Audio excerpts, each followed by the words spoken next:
লোকটা রাতের বেলা ভস উঠিয়েছে, পেট চাপ দিয়েছে, এখন তার মলমূত্র ত্যাগ করতে হবে। চিন্তা করলো বাইরে যাব কেন, গির্জার ভিতরেই মলমূত্র ত্যাগ করে দেই। গির্জার ভিতরেই বাথরুম করে লোকটা রাতের বেলা গির্জা ছেড়ে লোকটা পালিয়ে চলে গেল।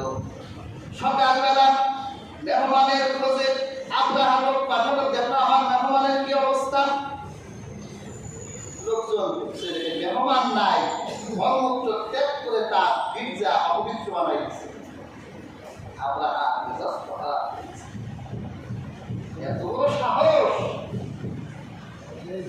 আমি এত খরচ করে গির্জা বানালাম, হজ করার জন্য মানুষকে আমার শহরে ডাকলাম, আমার শহরে আসে না, কাবা শরীফ যায় হজ করতে, আর আমার ঘরকে নোংরা বানিয়েছে। তাহলে আমিও শপথ নিলাম, হয় পৃথিবীর বুকে কাবা থাকবে, তা না হলে আমি থাকবো। ডক্টর কাজটা দিল।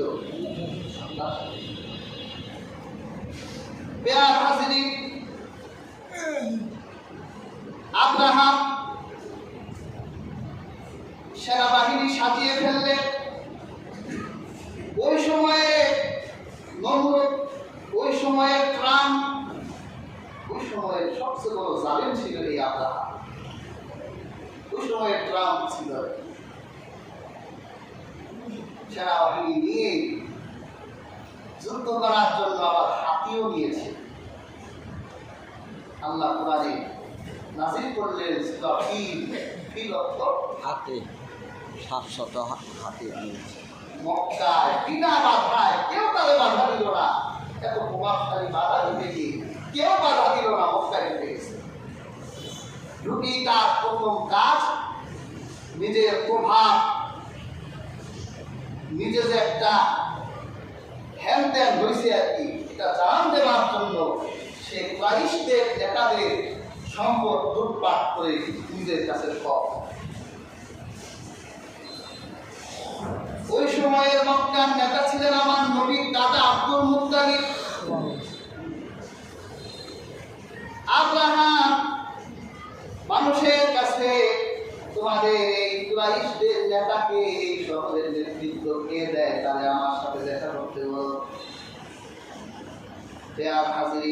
আল্লাহ হাবিবের দাদা আব্দুল মুত্তালিব তিনি যখন আব্রাহার সাথে দেখা করার জন্য ঘর থেকে বের হলেন, আব্দুল মুত্তালিবের 200 উট আব্রাহা ছিনতাই করে নিজের কাছে নিয়ে নিয়েছে। 200 উটের দাম কেমন? 3 লক্ষ টাকা করে ধরলেও তো কোটি পার হয়ে যায়। রাসূলুল্লাহর দাদা তিনি যখন ঘর থেকে বের হলেন আব্রাহার সাথে কথা বলবেন, আল্লাহ হাবিবের দাদা চেহারা দেখে চেয়ার থেকে আব্রাহা দাঁড়িয়ে গেছে। কারণ লোকটা শুধু নামে নেতা না, দেখতে নেতা, চলনে নেতা, বলনে নেতা, বসনে নেতা, কথনে নেতা। লোকটা দেখলেই মনে হয় নেতার মতো। আমরা অনেক নেতা দেখি, এক ঘুষি দিলে আরেকটা দেওয়ার জায়গা নাই, এই লোক কি নেতা। রাতের বেলা মুন্সিগঞ্জের গাঞ্জার রাজধানীতে রাত কাটায়, বুঝলেন নাই? গোয়ালিয়ে রাত কাটায়।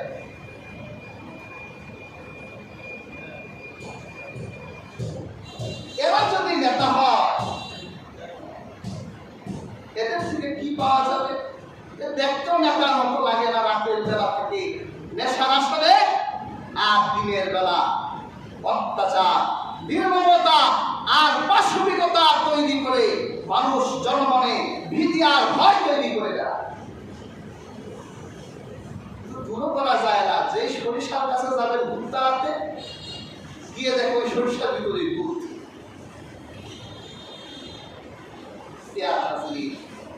নেতা হতে হলে নেতার মতো হতে হবে। এ দেখতে নেতার মতো, তার কথা হবে নেতার মতো, তার হাঁটা হবে নেতার মতো, পোশাক হবে নেতার মতো, দেখলেই মনে হবে লোকটা নেতা। পরিচয় দেওয়ার দরকার নাই। অমুক সামনে অমুক ছিলেন, তমুক ছিলেন, এত ত্যাগ করে তিনি এখন অমুক হয়ে গেলেন, বলা দরকার। আব্দুল মুত্তালিব আব্রাহার কাছে আসলে আব্রাহা তো দাঁড়িয়ে রইলেন। এই লোকটা আসলেই নেতার মতো দেখা যায়। আব্রাহা চেয়ারে বসলেন না, মাটিতে বসে গেলেন। আব্দুল মুত্তালিবও তিনি মাটিতে বসলেন। আব্রাহা বলল, তুমি তো জানো আমি কেন এসেছি।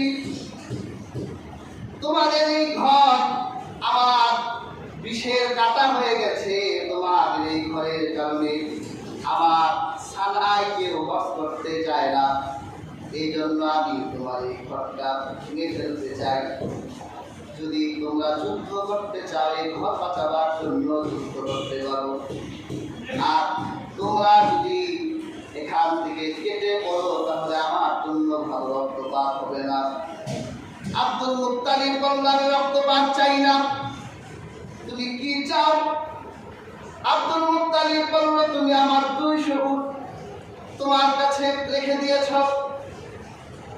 তুমি আমার 200 উট আমাকে ফিরিয়ে দাও, আমি আমার উটগুলো নিয়ে চলে যাই। আব্রাহা বলল, তুমি কেমন নেতা হলে তুমি কি তোমার এই ঘর রক্ষা করবা না? আব্দুল মুত্তালিব বলে, উটের মালিক আমি আমার উট রক্ষা করলাম। আর আমি বিশ্বাস করি এই খানা কাবার একজন মালিক আছে, তিনি যদি চান তিনি তার ঘর রক্ষা করবে। আমি আমারটা, তিনি তারটা। হতাশ করে তোমরা কেউ যুদ্ধ করবা না, আমার ক্ষমতা দেখবা না, আমি একটু রক্তপাত করবো, কেউ চাও না। আব্দুল মুত্তালিব 200 উট নিয়ে কুরাইশদের বলল, তোমরা অতি দ্রুত তোমাদের ঘর বাড়ি ত্যাগ করে সব পাহাড়ে চলে যাও। কেন? কারণ আমার বিশ্বাস হচ্ছে এই কাবার মালিক তার ঘর রক্ষা করবে। বেয়ার হাজিরি সব পাহাড়ে চলে গেলে। আক্রমণের কিছুক্ষণ আগে আব্দুল মুত্তালিব খানা কাবার সামনে দাঁড়ালেন। আল্লাহর নাম ধরে ডাক দিলেন, হে আল্লাহ, আমি বিশ্বাস করি তোমার এই ঘরের বড় দরকার। তোমার এই ঘর আমি বিশ্বাস করি মানুষের জন্য কল্যাণের। কাজেই আমি তোমার উপর ভরসা করে তোমার এই শহর ছেড়ে পাহাড়ে চলে যাচ্ছি। যদি তুমি চাও তোমার ঘর এখানে থাকবে, তাহলে ওরা থাকবে না। আর যদি তুমি চাও তোমার ঘর থাকবে না, তাহলে তোমার সিদ্ধান্তের উপর আমি আব্দুল মুত্তালিব আর কোনো সিদ্ধান্ত নিব না। আব্দুল মুত্তালিব আব্রাহা যে হাতির উপর বসা, এই হাতিটার নাম তাফসীর জালালাইন এসছে মাহমুদ। তার হাতির নাম হচ্ছে মাহমুদ।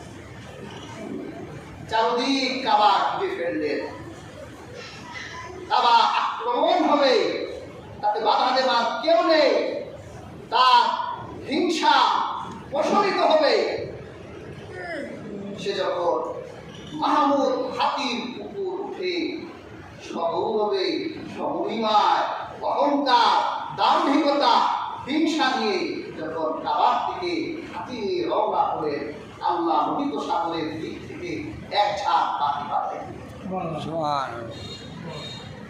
আল্লাহ পাক বলেন, ওয়া আরসালা আলাইহিম তায়রান আবাবিল তারমিহিম বিহিজারাতিন মিন সিজ্জিল ফাজআলাহুম কা'আসফিন মা'কুল।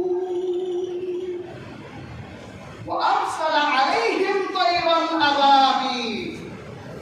আবাবিল অর্থ হচ্ছে ঝাঁকে ঝাঁকে। আবাবিল কোনো পাখির নাম না। আবাবিল অর্থ আল্লাহ ঝাঁকে ঝাঁকে পাখি পাঠালেন। বেয়ার হাজির, তাফসীরের কিতাবে এসেছে পাখিগুলো ছিল চড়ুই পাখি থেকে একটু ছোট। আমাদের চড়ুই পাখিগুলো কত ছোট, এর থেকেও আরেকটু ছোট কালো পাখি। তাফসীরের কিতাবে এসেছে পাখির মুখের ভিতরে মসুরের ডালের মতো একটা দানা, আর দুই পায়ে দুইটা দানা। এক একটা পাখি তিনটা দানা ক্যারি করে রওনা হয়ে গেলেন পবিত্র শহর মক্কার দিকে। এত পাখি এলো, এত পাখি এলো, আব্রাহা আকাশের দিকে তাকিয়ে দেখে আকাশ দেখা যায় না, অন্ধকার হয়ে গেছে পাখি দিয়ে। আর পাখি আসা মেসেজ যখন হাতিটা আগে বুঝে ফেলেছিল যে আল্লাহ গজব আসতেছে, এই জন্য মাহমুদ হাতিয়ার কাবার দিকে আগে আগ পাড়ায় না, কদম দেয় না, বসে যায়। বারবার আঘাত করা হয়, উঠ কাবার দিকে রওনা তো। ওই হাতি উঠে ডান দিকে যায়, বাম দিকে যায়, পেছনে যায়, কিন্তু সামনে যায় না। একটা জঙ্গলের জানোয়ার আল্লাহ আযাব টের পেয়ে গেছে, কিন্তু মানুষ রূপী জানোয়ার আব্রাহা টের পায় নাই। এই জানোয়ার টের পায় নাই, এই জানোয়ার তো বুঝে নাই এই কাবা আল্লাহ পাক যতদিন চাইবে কেউ নেশদ করতে পারবে না। যারাই ধ্বংস করতে আসবে তারাই ধ্বংস হয়ে যাবে। আব্রাহা তো বুঝে নাই। আব্রাহা যখন ক্ষিপ্ত হলেন আর হাতিকে পিটাতে লাগলেন কাবার দিকে, যা সামনে যা, সামনে যা। এমন সময় ওই আবাবিল পাখিগুলো তারা উপর থেকে ওই ছোট ছোট কঙ্কর পাথরগুলো নিজের দিকে নিক্ষেপ করলেন। পেয়ার হাজির, দুনিয়ার বুলেটের গুলি একদিক দিয়ে মারলে শরীর ভেদ হয়ে আরেক দিকে যেমন বের হয়ে যায়, ওই পাখিগুলোর কাছে পাথরের টুকরাগুলো, পাথরের কঙ্করের টুকরাগুলো এত স্পিড হলো, এত গতি সম্পন্ন হলো, মাথার ভিতর দিকে দিয়ে ঢুকে পা দিয়ে বের হয়ে গেল। মুহূর্তের ভিতর তার অবস্থা কেমন হলো? যদি আপনি কোনো প্রাণীকে, কোনো ছাগলকে, কোনো ভেড়াকে ভুসি খেতে দেন, লতা পাতা খেতে দেন, আর যদি ওই ছাগলটা, ওই গরুটা, ওই দুম্বাটা যদি, ওই গুড় যদি, ওই ঘাসগুলো, ওই ভুসিগুলো যখন চিবিয়ে ফেলার পর যদি আপনি বমি করে দেয়, তাহলে আপনি দেখবেন কোনটা ভুসি আর কোনটা কোন ঘাস তা নির্ণয় করা যায় না। আল্লাহ পাক বলে ওদের অবস্থা এমন হলো, ওদের অবস্থা এমন হলো, আল্লাহ হাবিব বলে ওই চর্বিত চির সাদৃশ্যমানী আলু ভর্তা হয়ে গেলে যেমন নির্ণয় করা যায় না, কার পরিচয় কি তা নির্ণয় করা গেল না, কে কোন ঘোড়ার উপর বসেছিল, কে কোন হাতির উপর বসেছিল, আর নির্ণয় করা গেল না। এমন ভাবে আক্রমণ করা হলো, এক মুহূর্তের ভিতরে পেয়ার হাজির আব্রাহা আর আব্রাহার হাতি বাহিনীর প্রত্যেকটা মানুষ ছিন্ন বিচ্ছিন্ন হয়ে গেল। সগৌরবে, সমহিমান, সসম্মানে আল্লাহর খানা কাবা দাঁড়িয়ে রইল, ধ্বংস হয়ে গেল। কাবার সাথে হিংসা, বিদ্বেষ, দম্ভ, অহমিকা করা সেই আব্রাহা আর তার বাহিনী। আজ ওই পৃথিবীতে যারা কাবার সাথে বিদ্বেষ রাখে, যারা এই শহরের সাথে বিদ্বেষ রাখে, যে শহরকে আল্লাহ ভালোবেসেছেন, যে কাবাকে আল্লাহ ভালোবাসেন, আল্লাহর হাবিব ভালোবাসে, যদি পৃথিবীর কেউ সেই কাবার সাথে আজ বিদ্বেষ রাখে, তাহলে আব্রাহা সেই বংশধররাও আব্রাহা যেভাবে মুছে গেছে, তার অনুসারীরাও সেভাবেই মুছে যাবে। এই পৃথিবীতে আজও অনেক ইমানের দাবি করে, মুসলিম দাবি করে, আর হজ খানা কাবাকে তারা ব্যবসা, মুহাম্মদ রাসূলুল্লাহর ব্যবসা বলে আখ্যায়িত করে। পেয়ার হাজির, এরা আব্রাহা